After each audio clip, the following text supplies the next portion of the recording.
ಎಲ್ರಿಗೂ ನಮಸ್ಕಾರ. ನಮ್ಮ ಅಡುಗೆ ಚಾನೆಲ್ಗೆ ಸ್ವಾಗತ. ಇವತ್ತಿನ ವಿಶೇಷ ಕೇವಲ ರವೆನ ಉಪಯೋಗ ಮಾಡಿ ಗರ್ಗರಿಯಾಗಿರೋ ಅಂಥ ಬೋಂಡದ ರೆಸಿಪಿ ಕೇವಲ 10 ನಿಮಿಷದಲ್ಲಿ ಮಾಡ್ಕೋಬೋದು. ಟ್ರೈ ಮಾಡಿ ನೋಡಿ. ಮೊದಲನೇ ಸ್ಟೆಪ್ಪಲ್ಲಿ ಬಟ್ಲು ತೊಗೊಂಡಿದ್ದೀನಿ. ಇದು ಉಪ್ಪಿಟ್ಟು ರವೆ 1 ಗ್ಲಾಸಷ್ಟು. ಹೇಳಿರೋ ಕ್ವಾಂಟಿಟಿಯಲ್ಲಿ ಮಾಡಿಕೊಂಡ್ರೆ ಸುಮಾರು ಒಂದು 4 ಜನಕ್ಕೆ ಸಾಕಾಗುತ್ತೆ. ಅರ್ಧ ಗ್ಲಾಸಷ್ಟು ಹುಳಿ ಬಂದಿರೋ ಮೊಸರು, ಅಥವಾ ಸುಮಾರು ಒಂದು 5ರಿಂದ 6 ಟೇಬಲ್ ಸ್ಪೂನ್ ಅಷ್ಟು. ಮೊಸರು ಹುಳಿ ಬಂದಿಲ್ಲ ಅಂದರೂ ಕೂಡ ಪರವಾಗಿಲ್ಲ. ಅರ್ಧ ಗ್ಲಾಸಷ್ಟು ನೀರು ಕಲಿಸ್ಕೋಬೇಕು.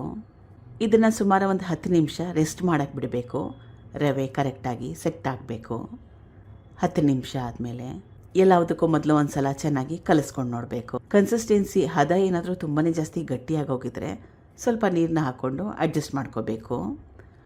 ಕೈಯಿಂದ ಎತ್ತಿ ಎಣ್ಣೆಗೆ ಬಿಡಬೇಕು, ಆ ರೀತಿ ಕನ್ಸಿಸ್ಟೆನ್ಸಿಯಲ್ಲಿರಬೇಕು.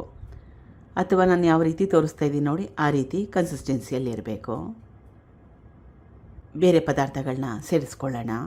ಸಣ್ಣದಾಗಿ ಕಟ್ ಮಾಡಿ ಇಟ್ಕೊಂಡಿರೋ ಕೊತ್ತಂಬರಿ ಸೊಪ್ಪು ಸುಮಾರು 1 ಹಿಡಿಯಷ್ಟು, ಸಣ್ಣ ಚಮಚದಲ್ಲಿ 1 ಚಮಚದಷ್ಟು ಜೀರಿಗೆ, ಕಟ್ ಮಾಡಿ ಇಟ್ಕೊಂಡಿರೋ ಕಾಯಿ ಚೂರುಗಳು, ಹಸಿರು ಮೆಣಸಿನ್ಕಾಯಿ 2 ಸಣ್ಣದಾಗಿ ಕಟ್ ಮಾಡಿ ಇಟ್ಕೊಂಡಿರೋದು, ಕರಿಬೇವಿನ ಎಲೆಗಳು ಸುಮಾರು ಒಂದು 8ರಿಂದ 10 ಅಷ್ಟು, ರುಚಿಗೆ ತಕ್ಕಷ್ಟು ಉಪ್ಪು. ಕಲಿಸ್ಕೋಬೇಕು ಚೆನ್ನಾಗಿ. ಕನ್ಸಿಸ್ಟೆನ್ಸಿ ಸ್ವಲ್ಪ ಗಟ್ಟಿಯಾಗೇ ಇರಲಿ, ಅಥವಾ ನಾನು ಯಾವ ರೀತಿ ತೋರಿಸ್ತಾ ಇದ್ದೀನಿ ನೋಡಿ ಆ ರೀತಿಯಲ್ಲಿ ಇರಲಿ. ಕೊನೆಯಲ್ಲಿ ಚಿಟಿಕೆಯಷ್ಟು ಅಡುಗೆ ಸೋಡಾ, ಜಾಸ್ತಿ ಹಾಕ್ಕೊಳ್ಳೋಕೆ ಹೋಗ್ಬೇಡಿ, ಚಿಟಿಕೆಯಷ್ಟು ಹಾಕ್ಕೊಂಡ್ರೆ ಸಾಕಾಗತ್ತೆ. ಅಡುಗೆ ಸೋಡಾನ ಹಾಕೊಂಡ್ಮೇಲೆ ಚೆನ್ನಾಗಿ ಕಲಿಸ್ಕೋಬೇಕು ಮತ್ತೊಮ್ಮೆ. ಈಗ ಇದು ರೆಡಿಯಾಗಿದೆ. ಎಣ್ಣೆನ ಮೊದಲೇ ಕಾಯಕ್ಕೆ ಇಟ್ಕೊಂಡಿದ್ದೆ. ನಿಮ್ಗೆ ಯಾವ ಸೈಜ್ ಬೇಕು ನೋಡಿ ಆ ಸೈಜಲ್ಲಿ ಮಾಡ್ಕೊಳ್ಳಿ. ಚಿಕ್ಕ ಚಿಕ್ಕದಾಗಾದರೂ ಮಾಡ್ಕೋಬೋದು, ಅಥವಾ ದೊಡ್ಡ ದೊಡ್ಡದಾಗಿ ಕೂಡ ಮಾಡ್ಕೋಬೋದು.